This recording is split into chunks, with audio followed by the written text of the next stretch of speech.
Letter from the girl who watched you grow up.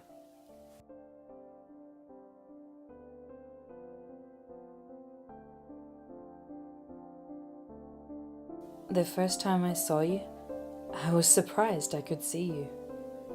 You had a small turtle in your hands. You kept calling it Michelangelo, which I assume was a nod to the Ninja Turtles. You tossed your long brown hair behind your back and knelt down to place the turtle on the ground.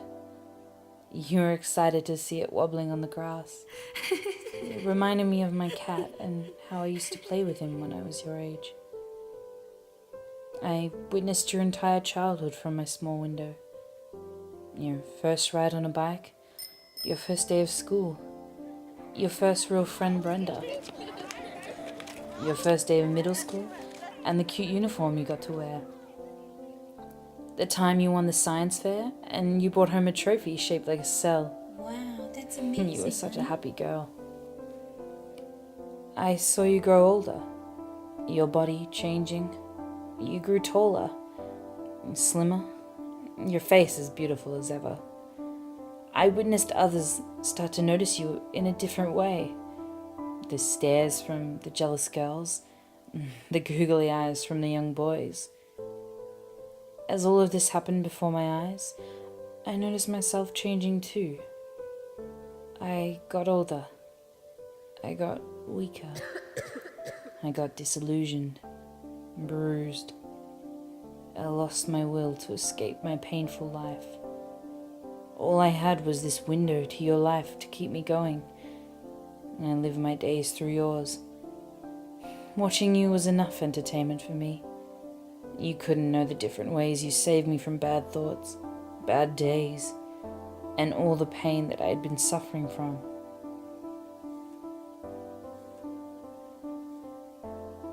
I saw the day that young, handsome man came to pick you up in a red convertible. Your mother wasn't happy about it, but she knew she had no choice. You had to start spreading your wings at some point. You left in a gorgeous floral dress that matched the summer flowers. You came back late that night. You had a stuffed bear and some leftover cotton candy. I imagined you'd gone to the fair. I imagined all the rides you must have gone on, all the fun that you would have had. I was so happy that you'd enjoyed your first date. And then came the magical kiss. He leaned in, blushing, and kissed you. Your cheeks were so red that I instantly knew I had witnessed your first kiss. I closed my eyes, imagining what it must have felt like. For 1 second, I imagined it had been me wearing that dress, smiling so big, with butterflies in my belly and a kiss on my lips. But I was happy for you. I wanted to thank you for allowing me to live again, for allowing me to dream again. I wanted to thank you, but I couldn't bring myself to you. I couldn't go talk to you. I didn't know how. Well, if only you knew about my window. And then, one day, I heard him talking about you. The man I live with. He noticed you. I heard him complaining about how pretty girls like you shouldn't show off their legs like that. The moment he mentioned your legs, I knew it was over. I knew you would become his next trophy. I had to keep you away from him. This was my chance to thank you. I couldn't let you turn into me. I had been lucky. I don't know why he liked me this much. Most of the other girls came and went, never returned. And yet, amidst all the years, he's kept me down here. I think it's because he saw that I still had a light in me. Because I had you. All the other girls died long before he killed them. I could tell they were already dead in their eyes, way before he viciously murdered them in front of me. But not me. You kept me going. I had my little window, a little crack high up on the wall of this basement I call home. He didn't like that. He couldn't break me down. He didn't know about my little crack. So he kept me to see how long I could stay like this. It's a sick game.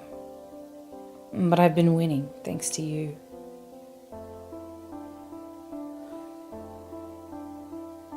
But then he noticed you.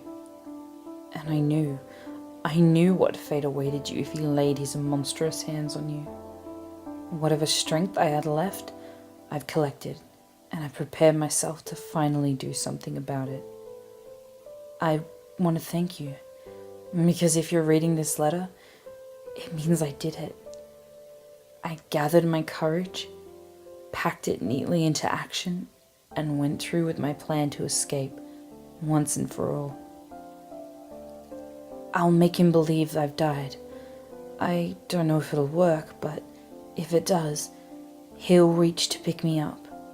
I'll immediately kick him as hard as I can, where it'll hurt the most. As hard as I can. I'll steal his keys and run as fast as possible. And I'll try and drop this letter off in your mailbox. I have a feeling he'll chase me and probably get a hold of me eventually. Because I'm weak. I'm very weak. I'm battered. There is barely a human left in this body of mine. But if that is the case, I've been prepared to leave this world for a long time. I doubt anyone will hear or see me. The street is so desolate. You're the only life here, it seems sometimes. But so long as you get this letter, I know that I did my part and that you'll be safe.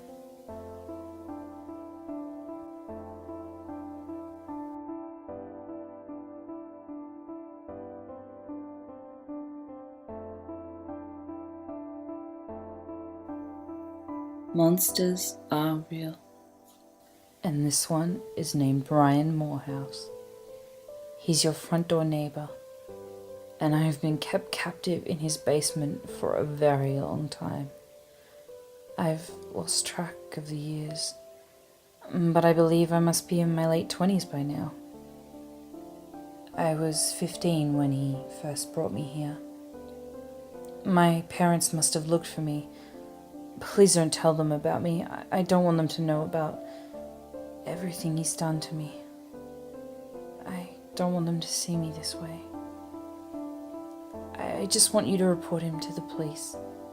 His evil nature and depraved mind can only be stopped if he is caught and behind bars. They'll find bodies dangling in the walls. I've learned to live with the smell by now, but they'll notice it the second they step down here. There are a lot of young girls in the walls of my room. Tell them to treat them delicately. They were good girls. They've been my companions, my friends. Most of all, I want to thank you. You're the only thing that kept me going. You are my light. And now I'm escaping thanks to you. Escaping this awful room, this awful life. Even if it means I finally get to die. With love.